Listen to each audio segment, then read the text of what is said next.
আসসালামু আলাইকুম ফ্রেন্ডস, আশা করছি আপনারা সবাই ভালো আছেন। আমিও ভালো আছি। তো উঠে গেছি সকাল সকাল, আর উঠেই এখন যাব রান্নাঘরে, কারণ রাত্রেবেলা কোনো বাসনপত্র আমি ধুইনি। তাই এখন সব বাসনগুলো ধুবো, ধুয়ে নিয়ে তারপর আজকে মুড়ি মাখবো সুন্দর করে।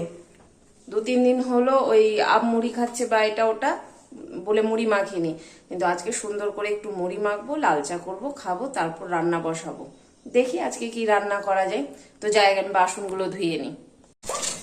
এই বাসনগুলো ধুয়ে নিই। কালকে রাত্রেবেলা আসলে ওই যে নেমন্তন্ন খেয়ে এসেছিলাম, তারপরে একটু গরমে ভালোই লাগছিল না, তার জন্য মেয়ে আর কর্তামশাই খেয়েছিল রাত্রে, আমি তো আর কিছু খেলাম না, দিয়ে শুয়ে পড়েছিলাম। এই জন্যই মাজা হয়নি বাসনগুলো। তো এখন ধুয়ে কর্তামশাই উঠে পড়েছে, মেয়ে শুয়েই আছে এখনো, মেয়েকেও উঠাবো গিয়ে। তো আগে রান্নাঘরের কাজগুলো করে নিতে হবে।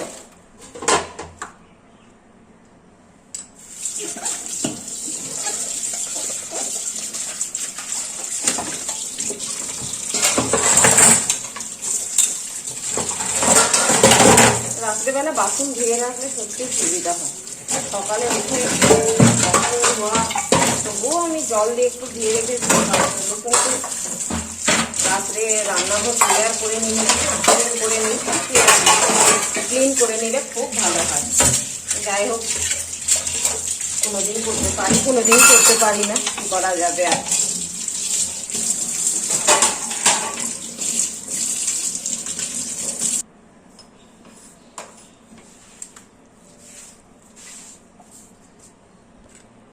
চা খাওয়া দাওয়া করে নিয়ে, মানে চায়ের সাথে মুড়ি, চা খেয়ে বলতে চায়ের সাথে মুড়ি খেয়ে নিয়ে, আর এই যে রান্নাঘরে ঢুকে পড়েছি।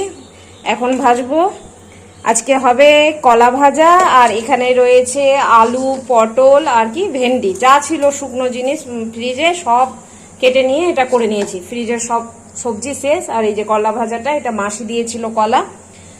আর এখানে ভাত বসিয়ে দিয়েছি। এদিকে ডাল সিদ্ধ হয়ে গেছে, ডাল আর আলু সিদ্ধ। তো আজকে এগুলোই রান্না করব, যেহেতু কালকের আবার একটু মাংস আছে, তো এগুলো দিয়েই হয়ে যাবে। আর আজকে ফ্রিজটা একদম পুরো খালি করে দিয়েছি। কড়াইটা গরম হয়ে গেছে, দাঁড়ান ছেড়ে দিই।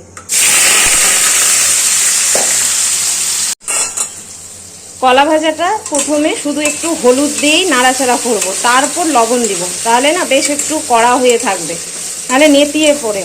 ও আপনাদেরকে তো একটা জিনিস দেখানো হয়নি, কালকে আমার ননদ এখানে আমার পাশে যে রয়েছে বাড়ির পাশে আম দিয়ে গেছে। এই যে এই আমগুলো, এগুলো হচ্ছে গাছের একদম গাছ পাকা আম যাকে বলে। এই যে দেখেন বন্ধুরা, কি সুন্দর আমটা পেকেছে না, গাছের মধ্যে পেকেছে। এই যে সব আঠা কালকে লাগা আছে, কালকে তুলেছে দিয়ে গেছে, বেশ ভালো খেতে দেখলাম। তো এই যে চা খাওয়া হয়েছে, রাখা আছে বাটি, ধুবো। তো যাই কলাটা ভেজে নিয়ে আগে আমি, তারপর ওই ভাজাটা করব। কলা ভাজা আমার হয়ে গেল, আর এখানে বসিয়ে দিলাম আলু, ভেন্ডি আর কি পটল দিয়েছি, বললাম যে তখন। তো এটা ভাজা হোক, হালকা আছে করে রেখি, তারপর এদিকে ভাতও ফুটছে, হয়ে আসবে। আমি যাই ততক্ষণে একটু সোফাটা ঝেড়ে নিয়ে, আর টেবিলগুলো মুছা হয়নি, টেবিলগুলো বলতে এই যে এই টেবিলটা আর এই যে এই টেবিলটা, টি টেবিলটা, তো মুছা হয়নি, এগুলো মুছে নিই। আর মেয়ে ওদিকে ঘুমিয়ে আছে, মেয়েকে আজকে উঠাইনি, কারণ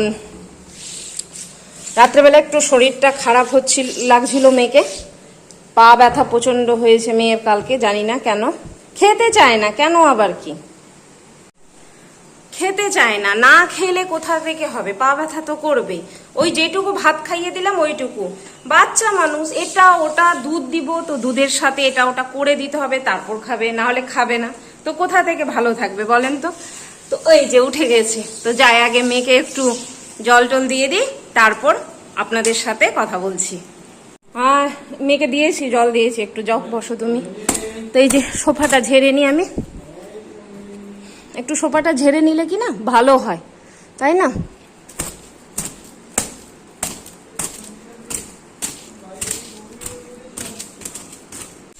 ভাত হয়ে গেছে বন্ধু আমার, যাই ভাতটা হারিয়ে দিই। আর এদিকে বসাতে হবে ডালের জলটা, ডালে একটু জল লাগবে, আগে ডালের জলটা বসিয়ে দিই। এই যে ভাত হয়ে গেছে আমার, আমি যেরকম যে স্টাইলে ভাত হালাই, কি করবো, অত পাকা রাঁধুনি না তো আমি, তার জন্যই এরকম এইসব শর্টকাট পদ্ধতি অবলম্বন করি। আমি পাকা রাঁধুনি হলে পেরে যেতাম ওই রকম মার হালাতে।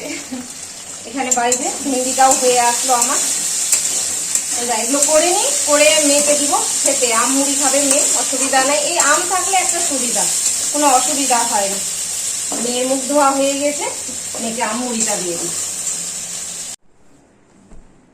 রান্না বান্নার কাজ সেরে আর এই যে আয়রনে বসে গেলাম এখন।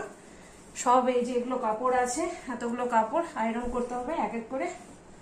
তো করি, কাপড়গুলো আগে আয়রন করে নিই, তারপর স্নানে যাব।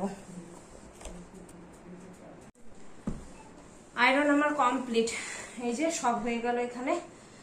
আর যা গরম যাচ্ছে, বাপরে বাপরে, গরমে অবস্থা সিরিয়াস হয়ে গেছে। তো যাই বন্ধুরা, আগে শেষ হয় তারপর কোনো কথা। চলুন, এই যে আমি স্নান করে চলে এসেছি। আর কাপড় আয়রন করার পর বন্ধুরা গেছিলাম উপরে। উপরের সিঁড়িগুলোতে ওই যে পাখিগুলো বসে, পুরো পায়খানা করে দিয়েছিল, সেগুলো মুছতে গিয়ে আর বাথরুম টাথরুম ধুতে গিয়ে ওহ, মনে হচ্ছিল যে আমার ভেতরটা কেমনি হয়ে যাচ্ছে, এত উপরে গরম। যাই হোক, এসে নিয়ে কোনো রকমে একটু জল টল খেয়ে আর এই যে ফ্রেশ হলাম। আর এই যে সব কাপড়গুলো কেচে রেখেছি, এই যে যাবো এগুলো দিতে। দিয়ে কর্তামশাই দোকান বন্ধ করছে, খাওয়া দাওয়া করবে। তো যাই, খাওয়া দাওয়া করে নি। আর ও দেখায় আজকের মেনুতে কি রয়েছে, যদিও তখন দেখেছেন, তো একবার দেখে নেন আজকের মেনুতে কি রয়েছে। আর দিনটা আজকে মানে আজকে আমার মনে হচ্ছে কেমনি কেমনি করছে, ভিতরটা ঘাবড়ে ঘাবড়ে উঠছে, দিনের জন্য না কিসের জন্য বুঝতেও পারছি না। তো চলুন দেখাই আজকে কি রান্না হয়েছে। খাওয়ার দাওয়ার বের করে নিয়েছি আমি, মেয়ে আসুক তারপর খাবো, কারণ আমি একটু বসবো। তো চলুন দেখিয়ে দিই আপনাদেরকে। এই যে আলু, পটল, ভেন্ডি যা ছিল সব দিয়ে একটা ভাজা, কলা ভাজা আমার খুব ফেভারিট এটা। আর এই যে সাদা স্পেশাল রাইস, এটা সব দিনের এটা আলু মাখা। আলুটা কিন্তু আমার কর্তামশাই মেখে দিয়েছে, বললাম তুমি আজকে মেখে দাও। আর এটা হচ্ছে মুগ ডাল, একটু মিষ্টি মিষ্টি। আর এই যে কালকের চিকেনটা। তো যাই বন্ধুরা, এবার খেয়ে নিই। তার আগে আমি 10 মিনিট বসি, মেয়ে আসো তারপর খাবো। এই যে খাওয়া দাওয়ার পর রেস্ট করছিলাম, আর এসেছিল বড় ভাবি। অনেকক্ষণ ধরে গল্প চললো বন্ধুরা, আমার আর ভাবির গল্প হচ্ছে, বান্ধবীও হার মেনে যাবে এমন গল্প করি আমরা, তাই না? গল্পের শেষ নাই। তো এই যে ভাবি যাচ্ছে, মেয়ের পরীক্ষা আছে কালকে, যাবে শিলিগুড়ি, সব ওখান থেকে আবার আরেকটা পরীক্ষা। তো সবাই বন্ধুরা আপনারাও দোয়া করবেন যেন আমার ভাই বেটির পরীক্ষা ভালো হয়, ঠিক আছে কিনা? চলুন ভাবিকে ছেড়ে দিই, তারপর দেখি এক জায়গায় আমরাও যাবো একটু। এই যে কর্তামশাই চলে আসলো, আজ অনেক দেরি হয়ে গেল মনে হচ্ছে।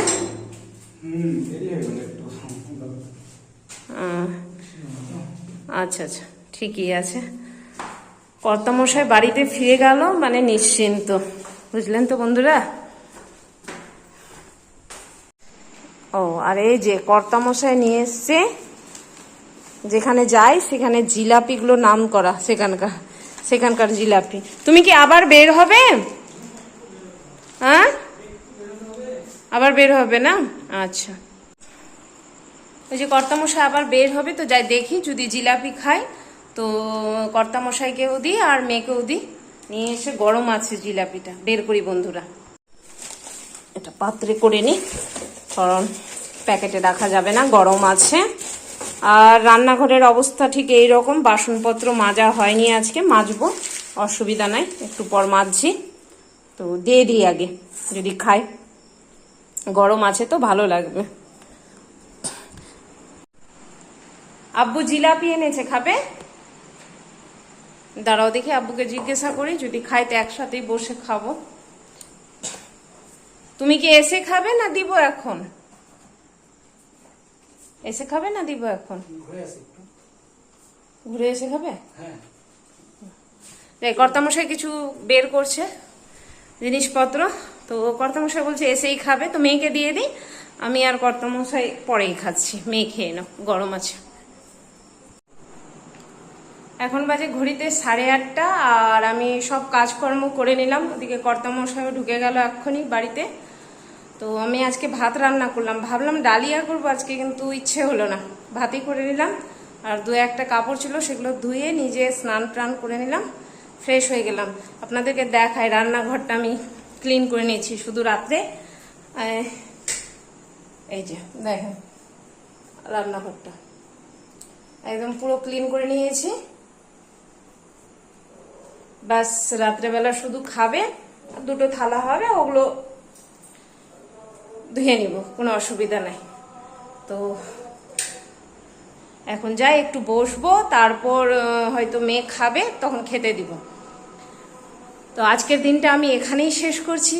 আল্লাহ সবাইকে ভালো রাখুক, সবার ভালো করুক। আসসালামু আলাইকুম, খুদা হাফিজ, টাটা।